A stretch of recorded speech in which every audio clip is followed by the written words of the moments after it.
Hello, this is Charles Perallo here with BeingLibertarian.com, and today I'm honored to have John Stossel on. Last time we had Jank Ugar, so this time for the Libertarian audience, we're bringing someone a little bit more their style. John, how are you doing?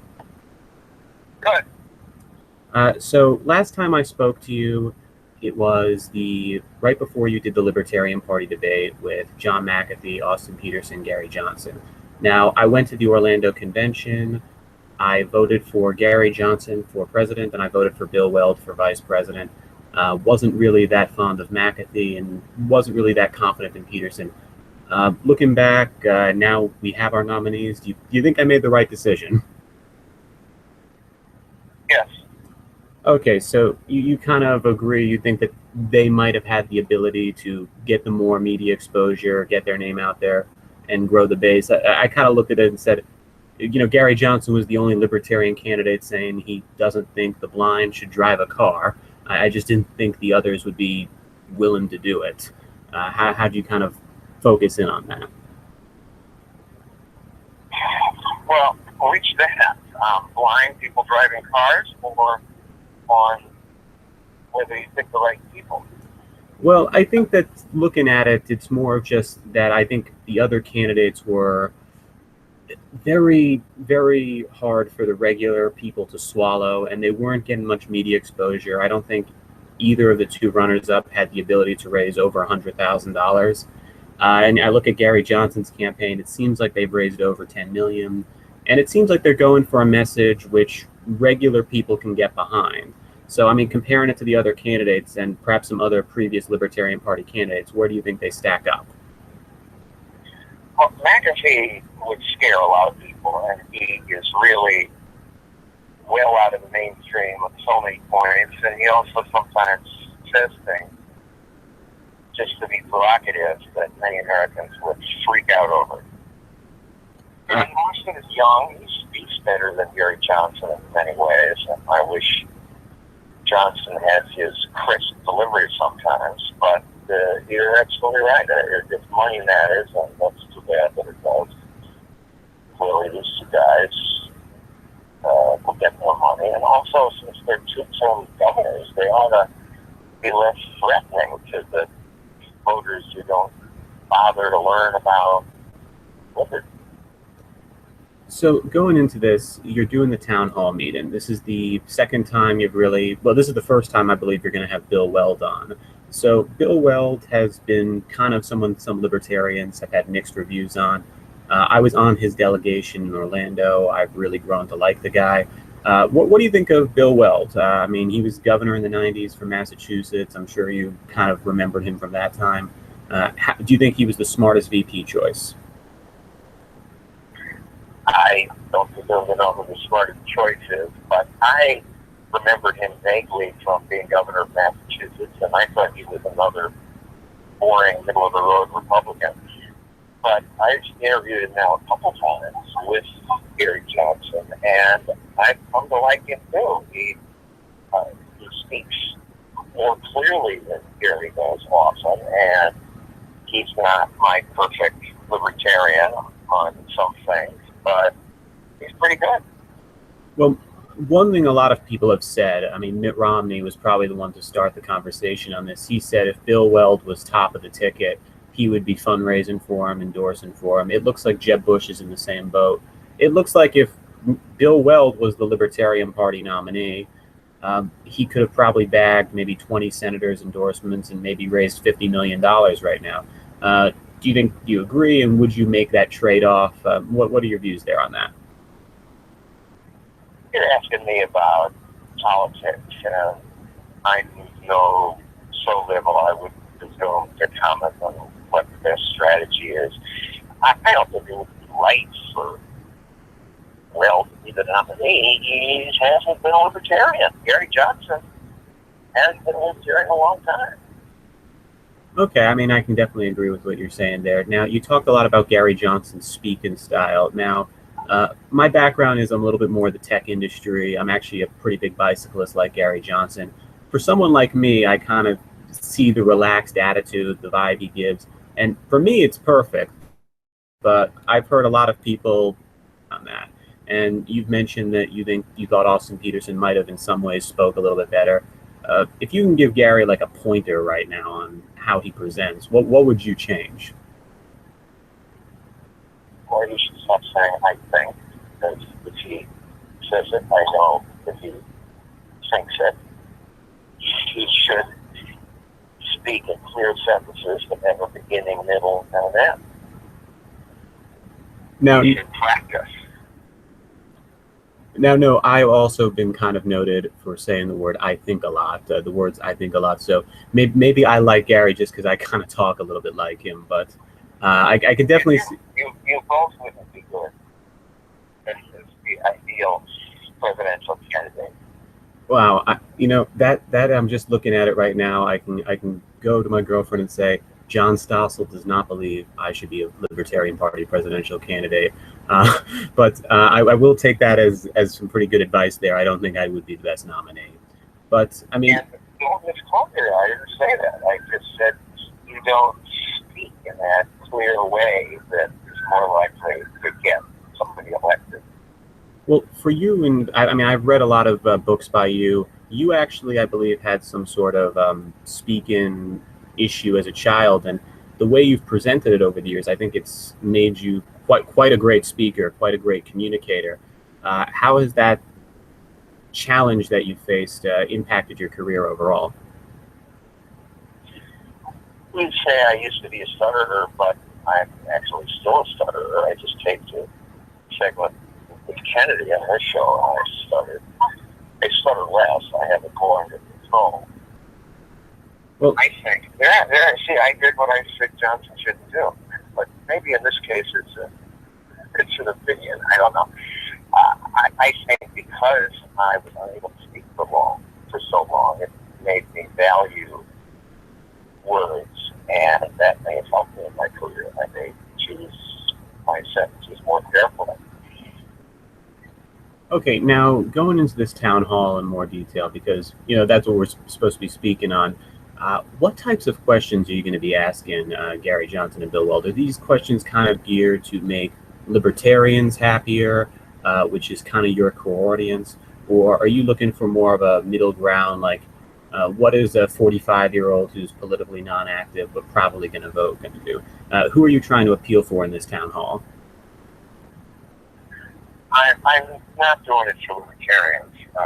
We're not like a health and family supplement.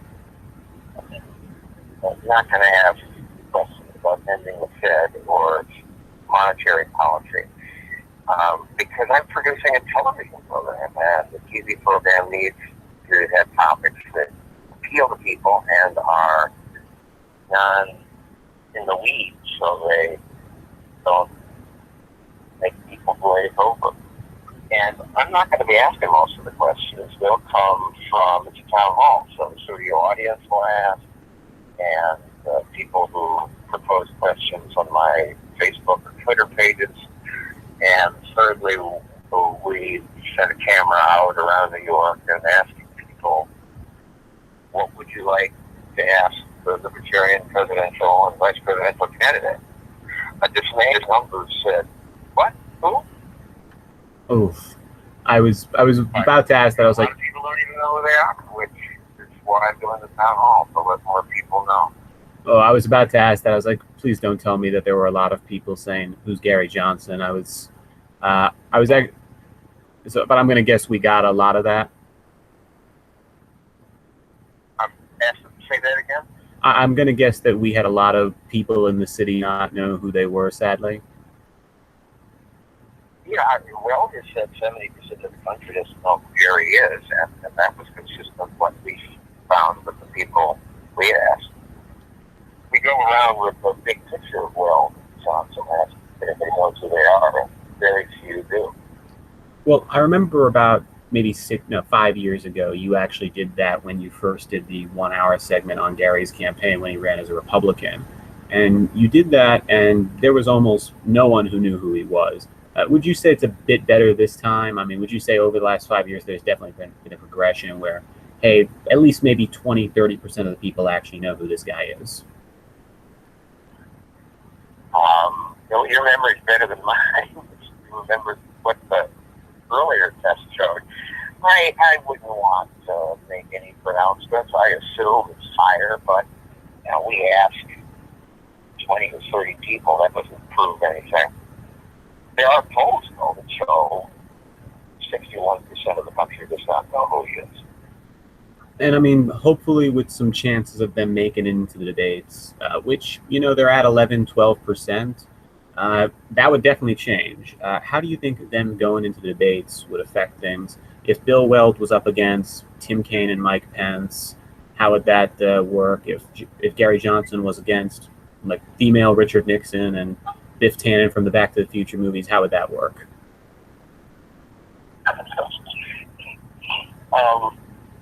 I'm sorry, I just got interrupted by some rude person here in Central Park.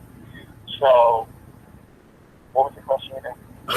I apologize. The question is, how do you think that they would actually interact in the debates? So how do you think Gary Johnson and Bill Weld would do? And I have no idea. Remember, they usually have, it's just Johnson, so he's not going to have Weld as his handy crutch. Weld makes Johnson better.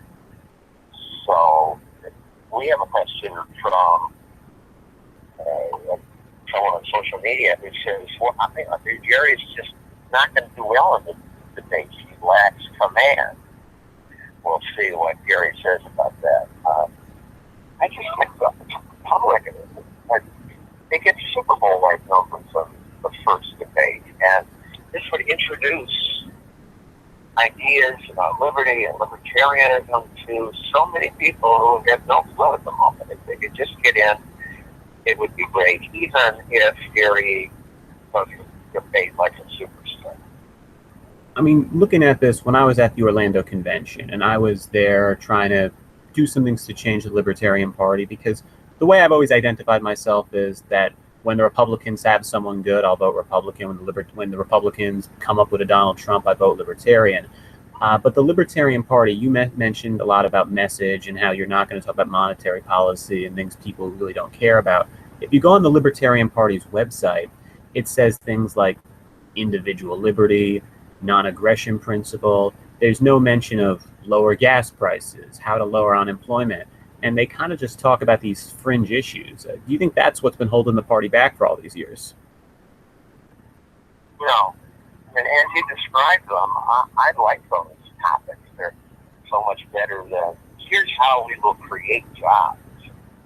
This feels like a cliche. These are real principles, important principles. And if later on the website they would lay out a plan saying, many of the things Gary said, how will we create jobs? Politicians don't create jobs. Jobs are created by the private sector when there are simple rules that everyone understands, when the rules are reasonably consistent, predictable, so you can plan ahead. And if we do that, that will create jobs. Johnson can throw in, when I was governor of New Mexico, I vetoed all the bills. The result, New Mexico created X many jobs. Well, I think you seem to show a lot of care about Gary Johnson. I think you really do like this guy and think he would be your man for the presidency. And with me, I've always had the same feeling. I look at him and say, he's a businessman, he's a governor, he is right on the issues. Why do you think some libertarians don't really see it? Because I look on, with our page being libertarian, we have over 120,000 followers. We get so many messages and so many comments from our group saying, with libertarians saying he's not good enough, I don't like him. Why is this? What do you think the problem is? It's a problem with intellectuals always. People want perfect. And the perfect can be the enemy of the good.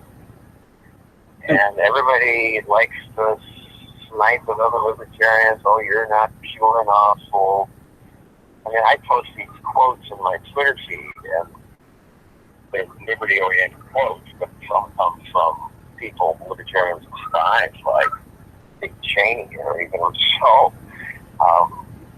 And I get these hostile complaints. How dare I run a quote? And it's true. Maybe I shouldn't run anything from Rousseau, but it's like it's the idea that matters. Let's get these ideas out. If Gary isn't perfect, and I'm going to fight with him about letting bakers not make a cake for a gay wedding if they don't want to. It's their private business, I think. Rand Paul, when he said it to Rachel Maddow and Barry Goldwater, that he had set his presidential chances by saying that 2 parts of the Civil Rights Act, 2 parts of the 9, were wrong. Those that banned private discrimination. Because you ought to have a private life. But, and I'll say Gary should have been a Muslim baker. He forced another Muslim baker to Muslim business before he sell pork to people. And they disagree. They say this is too threatening to the overall well-being of the country to allow religious discrimination. Well, I don't think it's about religion. It's just about discrimination. We discriminate all the time when we pick our friends and our wife and our jobs. Discrimination is part of life. And we should have a right to free association and for privacy. If I don't want to serve you because you smell bad, that should be my right. If I don't want to serve you because you're black, it should be my right. And I'm not the only store. And stores that would serve blacks would get business. And people would boycott my store, and they should. I would boycott my store. The market will take care of that. Government shouldn't reach into private life. In private life, you ought to have a right to be a bigot or a racist. If you're not allowed to address it underground, it makes it worse. I look at this and say that your show, that debate you did, kind of pointed out an initial bake the cake kind of thing of what went on. And going back at that, looking at it, I mean, I kind of just see it as it created a big conversation and a big divide. Now, with the Libertarian Party, at the final debate, they were asked, would you have signed the Civil Rights Act? Gary Johnson was the only one who said he would have voted for if a senator and signed the Civil Rights Act if president. I mean, do you think that, in reality, this is a law that has been in place for 50 years with the cakes and the discrimination laws, and it seems like every mainstream candidate, even Donald Trump, is backing it.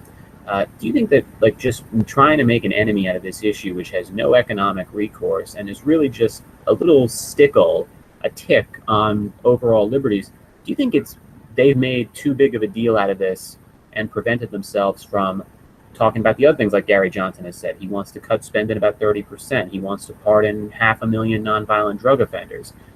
He wants less regulation in the economy. Do you think that they've just got distracted with this very small issue?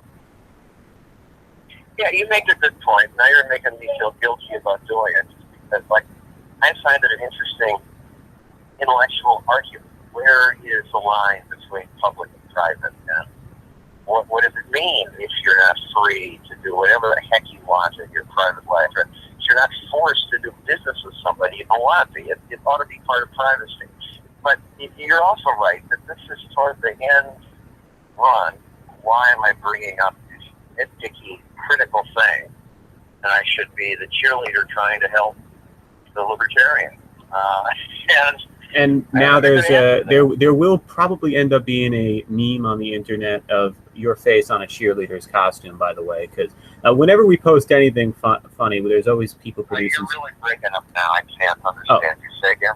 Oh, I was saying that now there's probably going to be some sort of meme of you on the internet with a cheerleading costume on, because whenever we post anything, any interview, there's always about 100 people who make these very annoying memes. So there might be a cheerleading costume of you circulating. I apologize. I just, can you, when you're asking the question, take it off speaker or something like that? Oh, sure. I hear something. No, when they, sorry about that. When they, because of what you said about the cheerleader thing, I was making the joke that they would, some people on the internet might put you in a cheerleading costume in a meme of some kind. They always seem to do that whenever we do an interview. We did one with Jank Younger, and the internet had some interesting memes there. So John Stossel in a cheerleading costume might come up soon. I haven't seen that, but so if you see it, send them to me, please. So going in, I think one final question really is what's needed here. What do you expect libertarians or the general audience to get out of this town hall? What would be your ultimate goal here besides exposure? What would you want really people to take away from it? And what pressures do you think Gary Johnson and Bill Weld have, really? What audiences do you think they should be targeting, they should be appealing to? I don't presume to know which audiences they should talk to, but what I hope my audience gets is that there's a choice between a bully who is irrational often and a career politician who wants to stethoscope and micromanage every inch of life. And these are two-term governors who were reelected in Republican and Democratic states. They are competent professionals, and these ideas make sense. And give them a shot. Learn more about liberty. John, I thank you again for speaking with me. This is the second interview I've had with you. Now, one thing I kind of wanted to touch on, and I didn't really want to ask this as a question because this is ours. Last time I spoke to you, about a couple days after, some rather unfortunate news regarding your health came out, and you know, Man, oh, so you are fine. I am. Oh, that's great to hear. And I just want to say, I mean, you've been a fan of mine. I've been a fan of yours for many, many years now. And I think our audience has. When I posted that we're going to be doing a Stossel interview, I mean, people were crazy saying how much they were a fan of yours. So I think everybody in the Liberty community wishes you well on that front. And we're glad to hear you're back. And hopefully you'll be doing this for many, many years to come. Thanks very much. All right. Well, next time on a better phone connection. Thank you, John. Have a nice time.